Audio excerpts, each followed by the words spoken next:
Assalamualaikum warahmatullahi wabarakatuh. Sebelum melanjutkan video, pastikan Anda mengklik tombol subscribe untuk mendapatkan update video terbaru dari kami.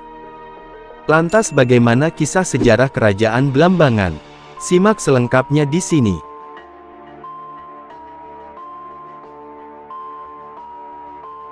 Kerajaan Blambangan dianggap sebagai kerajaan bercorak Hindu terakhir di Pulau Jawa.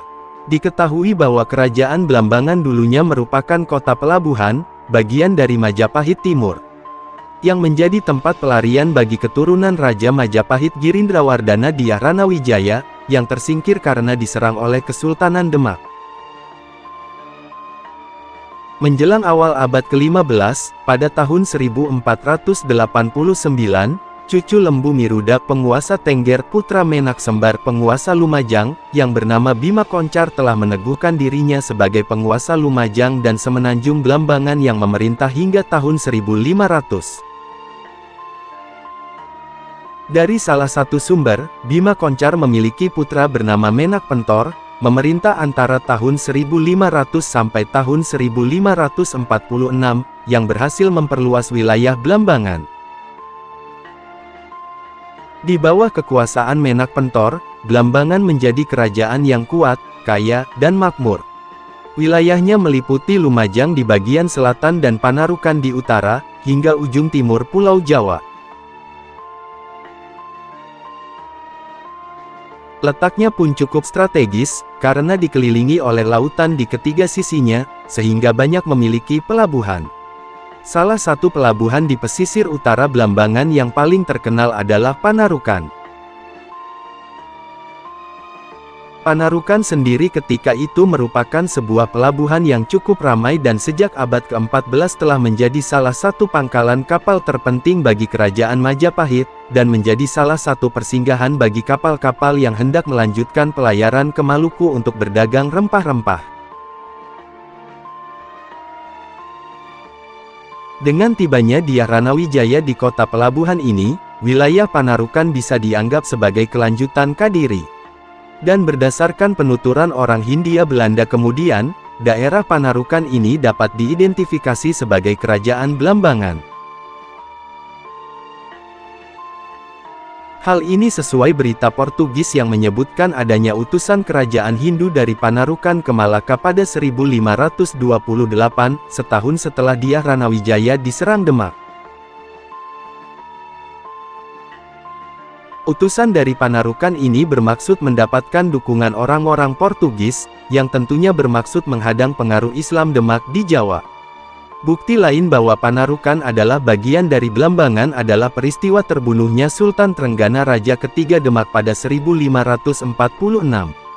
Pada saat Kerajaan Demak memperlebar wilayah kekuasaannya di bawah kepemimpinan Sultan Trenggana, sebagian wilayah Jawa Timur berhasil dikuasainya, termasuk Pasuruan yang ditaklukkan pada 1545 dan sejak saat itu menjadi kekuatan Islam yang penting di ujung timur Jawa.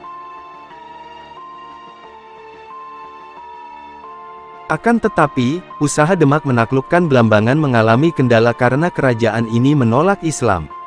Bahkan, pada 1546, Sultan Trenggana sendiri terbunuh di dekat Panarukan, setelah selama 3 bulan tidak mampu menembus kota Panarukan. Setelah Demak mundur, giliran Kerajaan Gel-Gel dan Kerajaan Mengwi dari Bali yang menyerang dan merebut Blambangan dari Menak Pentor. Hingga antara tahun 1546 sampai tahun 1572, Blambangan berada di bawah kekuasaan Kerajaan Gel-Gel.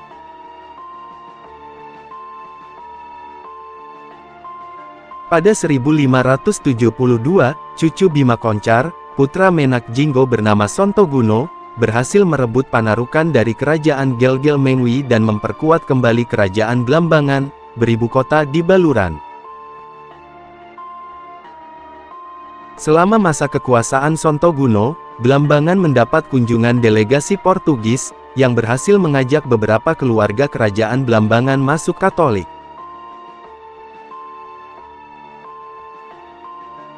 Menak Jinggo merupakan salah satu tokoh yang mengisi perjalanan sejarah kerajaan Majapahit. yang dikisahkan karena sayembara yang diselenggarakan oleh Ratu Ayu Kencana Wungu. Namun, Ratu Ayu menolak menikah dengan Minak Jinggo dan mengingkari janji dalam sayembara tersebut, dan hal itu membuat Minak Jinggo marah karena Ratu Ayu ingkar janji. Pada tahun 1597, giliran Blambangan diserang oleh pasukan Pasuruan yang dibantu Kesultanan Demak.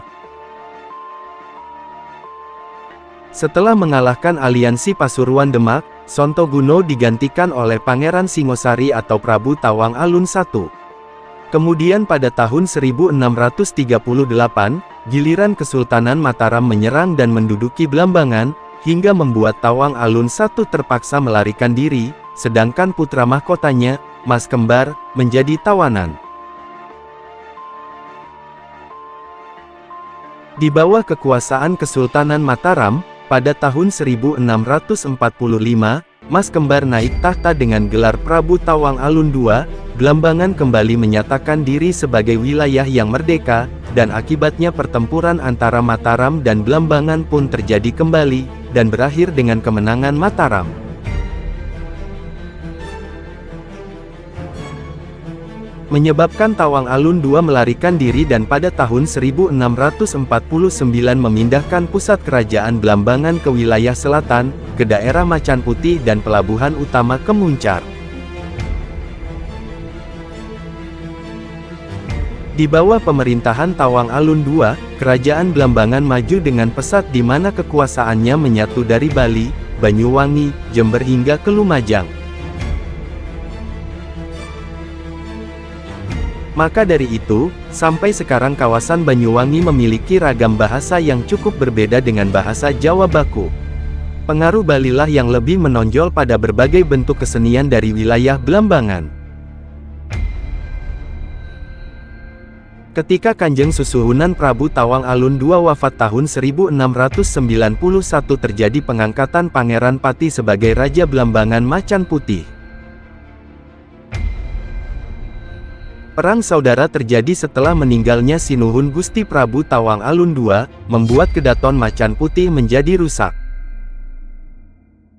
Tercatat perang saudara tersebut berlangsung lama dan baik Macanapuro, Danurejo dan Sosronegoro atau Dipati Rayi sempat memimpin Blambangan menjadi raja namun hanya sebentar mengingat perang perebutan kekuasaan tersebut terus-menerus berlangsung.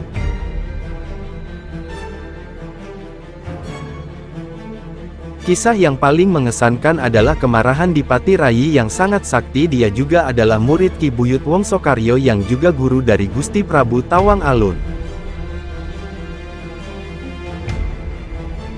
Kesaktian Dipati Rayi atau Prabu Sosronegoro membuat Kedaton Macan Putih hancur.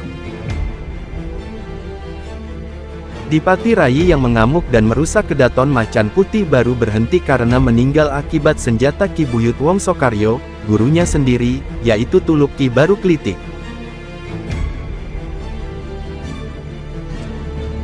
Akhir perang ini mengakibatkan Gusti Prabu Macanapuro, Gusti Prabu Sosronegoro, Dipati Rayi Pangeran Pati maupun Gusti Prabu Danurejo seluruhnya tewas. Karena kacaunya perang saudara, Pangeran Agung Dupati dan Pangeran Mas Sirno putra Gusti Prabu Danurejo diungsikan, dan setelah perang berakhir, Pangeran Agung Dupati diangkat menjadi Raja Blambangan yang bergelar Sinuhun Gusti Prabu Danuningrat memerintah Blambangan Kedaton Macan Putih pada tahun-tahun 1736 sampai tahun 1763. Di akhir abad ke-17, setelah meninggalnya Danuningrat pada tahun 1763, VOC secara sepihak menyatakan bahwa Blambangan adalah wilayah kekuasaannya, maka pada tahun 1767 sampai tahun 1768, terjadilah Perang Wilis, yang dipimpin oleh Wong Agung Wilis melawan VOC.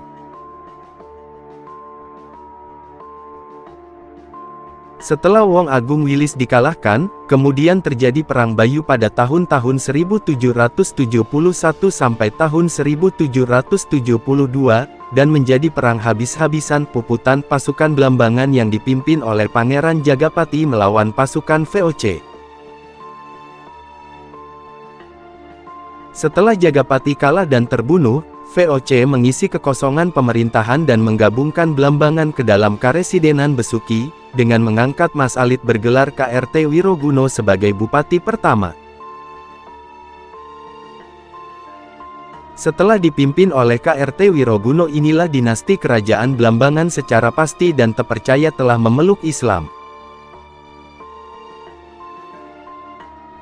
Runtuhnya kerajaan Blambangan, bagi Bali merupakan suatu peristiwa yang sangat berarti dari segi kebudayaan. Para Raja Bali percaya bahwa nenek moyang mereka berasal dari Majapahit. Dengan masuknya Blambangan ke dalam kekuasaan VOC, Bali menjadi lepas dari Jawa.